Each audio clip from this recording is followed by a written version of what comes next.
Hello friends, x ray quiz में हर Sunday को होने वाली फ्री रेडियोग्राफर टेस्ट सीरीज में आपका स्वागत है। इसमें हर संडे आपको 10 क्वेश्चन दिए जाते हैं। ये क्वेश्चन आपको रात को 8 बजे मिलते हैं। इनको आपको सोल्व करना होता है और 9 बजे आपको इसका यूट्यूब पर सॉल्यूशन भी मिल जाता है। अगर आप भी ये टेस्ट सीरीज देना चाहते हैं तो इसका लिंक नीचे डिस्क्रिप्शन में है। तो चलिए चलते हम आज के पेपर के सॉल्यूशन की ओर।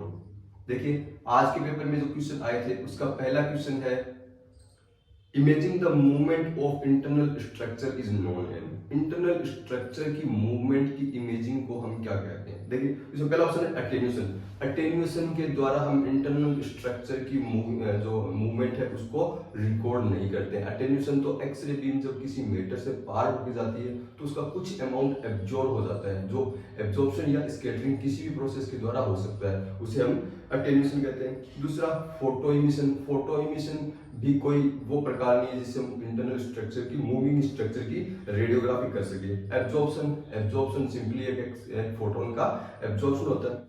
फ्लोरोस्कोपी एक डायनेमिक इमेजिंग प्रोसेस है जिसके द्वारा हम इंटरनल स्ट्रक्चर या बॉडी ऑर्गन्स है उनकी रियल टाइम इमेजिंग कर सकते हैं। तो इसका आंसर होगा फोर्थ डी। दूसरा क्वेश्चन है which specific positioning error is present if the mandibular rami are not superimposed on a lateral skull radiograph.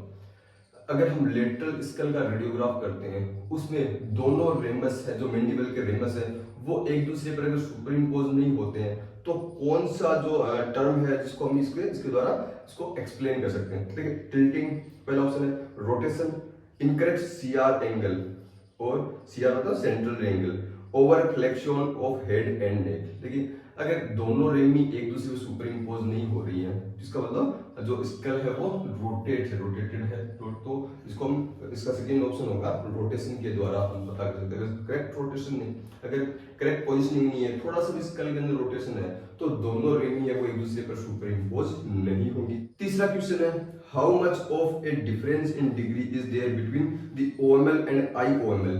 OML यानी ऑर्बिटोमीटर लाइन, आईओएमएल यानी इंफ्रा ऑर्बिटोमीटर लाइन। देखिए क्या होती है,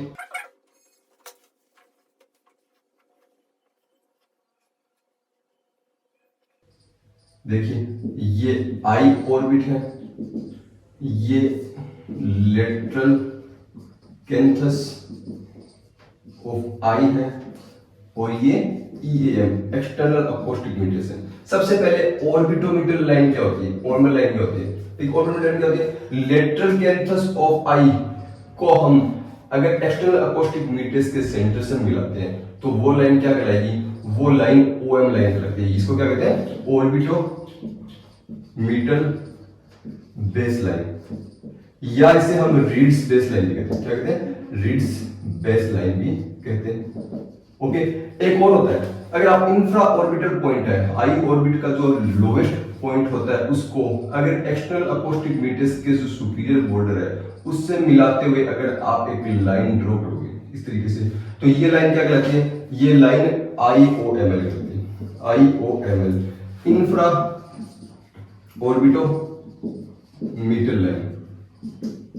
तो इन दोनों लाइंस के बीच में एंगल कितना होता है? देखिए, इन दोनों लाइंस के बीच में एंगल 7 से 8 डिग्री तक होता है। कहीं कहीं 10 डिग्री दिया जाता है, लेकिन अगर ऑप्शन में 7 to 8 डिग्री दिया है तो आप 7 to 8 डिग्री इसका आंसर इसका दोगे। तो इसका पहला ऑप्शन है 10 डिग्री, सेकंड है 7 to 8 डिग्री, थर्ड है 3 डिग्री और फोर्थ है नन ऑफ द अबव। तो इसका आंसर हो जाएगा बी 7 to 8 डिग्री। देखिए इसे हम कैसे सोल्व करेंगे। हम इसको इस तरह से लेते हैं, मान लीजिए ये पेशेंट है, ये इस तरह से सुपाइन लेटा हुआ है और इस तरह से लेटा हुआ है कि इसका जो इधर क्या है, ये राइट है, ये लेफ्ट है, ये पोस्टीरियर सरफेस है। पोस्टीरियर सरफेस को मैं ऐसे बना देंगे, ये एक वर्टिब्री इसके अंदर ये बना दी बॉडी ऑफ वर्टिब्री होगी और ये क्या हो गया? एंटीरियर हो गया। क्या हुआ? एंटीरियर। इसका मतलब इसका जो सर है वो बॉडी के प्लेन के अंदर की ओर है, उसके पांव पेशेंट के क्या है? बाहर की ओर है, और इसको हमने 4 क्वाड्रेंट में बांट दिया।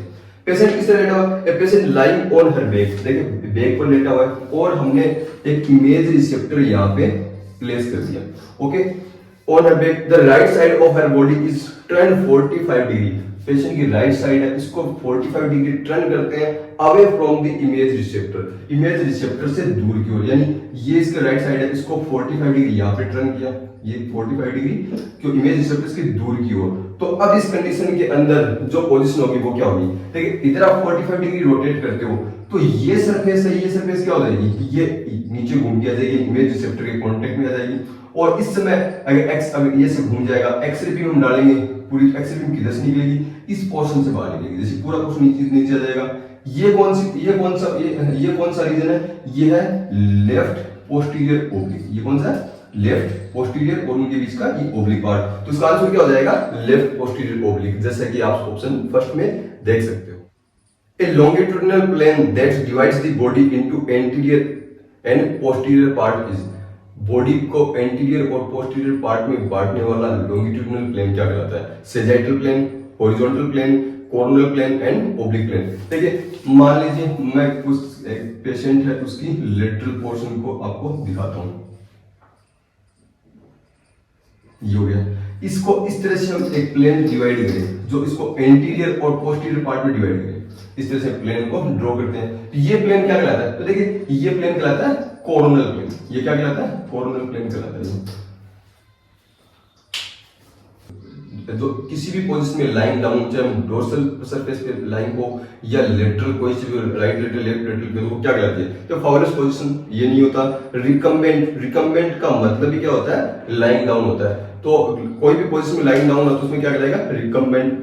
ये इसका ऑप्शन होगा, जो सेकंड ऑप्शन देख सकते हो। फाउलस पोजीशन क्या होती है, तो फाउलस पोजीशन होती है सिटिंग प्रॉब्लम, या तो सीधे सिटिंग अवस्था में या थोड़े लीन झुकी हुई अवस्था के अंदर, सिटिंग की अवस्था के अंदर पेशेंट है, तो ये क्या कहलाती है, ये फाउलस पोजीशन कहलाती है। जैसे बेड को हमने इंक्लाइन कर दिया, इस बेड पे पेशेंट इस तरह से लेटा हुआ है, तो ये क्या कहलाएगी, फाउलस पोजीशन कहलाती है।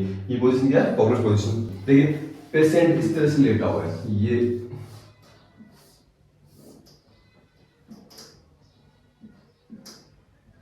प्रोन पोजीशन के अंदर लेटा हुआ है, इस कंडीशन लेटा है। इस कंडीशन में क्या होता है, ये 45 जो राइट साइड से अब 45 डिग्री रोटेट होता है, और उसकी तरह से होता है कि उसकी राइट साइड क्या हो, इमेज रिसेप्टर से दूर की तरफ हो जाएगी, उस तरह से, मतलब उस तरफ इसका राइट, इस तरफ लेफ्ट ऑफ द पेशेंट इस तरह इस साइड के अंदर ऐसे रोटेट होगा। मैं आपको इमेज के अंदर बताऊं तो पेशेंट का, ये पेशेंट है, इसका ये पोस्टीरियर पार्ट हो गया, ये एंटीरियर पार्ट हो गया, और पोस्टीरियर एंटीरियर हो गया, ये इधर क्या हो गया, राइट हो गया, ये लेफ्ट हो गया। कब, जब पेशेंट को हम ऐसे रोटेट करते हैं, इसका सर किधर हो, बॉडी के तल में अंदर की ओर हो, और पांव किधर हो, बॉडी के तल में इसके बाहर की ओर हो। इस कंडीशन में हमने इमेज रिसेप्टर इसको यहाँ पे लगा, इमेज रिसेप्टर। अब इस कंडीशन से पेशेंट को इस तरह से टर्न करते हैं कि इसकी राइट साइड है वो 45 डिग्री इमेज रिसेप्टर से दूर चली जाए, यानी इसको 45 डिग्री इस डायरेक्शन के अंदर ऐसे रोटेट करते हैं। तो ये वाली जो सरफेस है, ये अब पेशेंट के कांटेक्ट में आ जाएगी। इससे निकलने वाली एक्सरे बीम जो इमेज रिसेप्टर पे गिरेगी, वो क्या कहलाती है, लेफ्ट एंटीरियर ओब्लिक। तो ये क्या हो जाएगा, लेफ्ट साइड का एंटीरियर साइड का लेफ्ट, और उनके बीच का क्या होगा, ओब्लिक। तो इसका आंसर हो जाएगा, इसका आंसर होगा फोर्थ ऑप्शन, आप देख सकते हो जैसे बोर्ड पर, fourth option left anterior oblique. देखिए सबसे पहले देखिए इसमें सीआर लिखा हुआ, सीआर मतलब सेंट्रल लेग किधर से एंटर करिए वो बता रहे।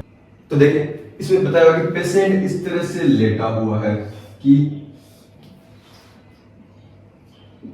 उसकी लेफ्ट साइड है, ये वो अपनी लेफ्ट साइड पे लेटा हुआ है, और जो एक्सरे ट्यूब है उसके बैक साइड में, और इमेज रिसेप्टर इसके सामने, उसकी ओर फ्रंट में प्लेस किया गया है, इसके हो गया। तो इस कंडीशन के अंदर ये रेडियोग्राफिक एग्जामिनेशन क्या होगा, देखिए पेशेंट जिस सरफेस पे लेटता है उसको हम बोलते हैं डेक्यूबिटस। जैसे यहाँ पे पेशेंट लेफ्ट सरफेस पे लेटा हुआ है, तो ये क्या कहलाएगा, left lateral decubitus.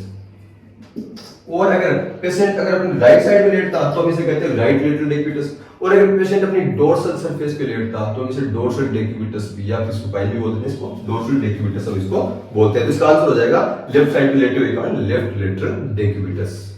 Which of the following is the input phosphor of image receptor? Image receptor का input phosphor क्या होता है? Cadmium tungstate, calcium tungstate, caesium iodide, sodium iodide. तो इसका आंसर है सीजियम आयोडाइड।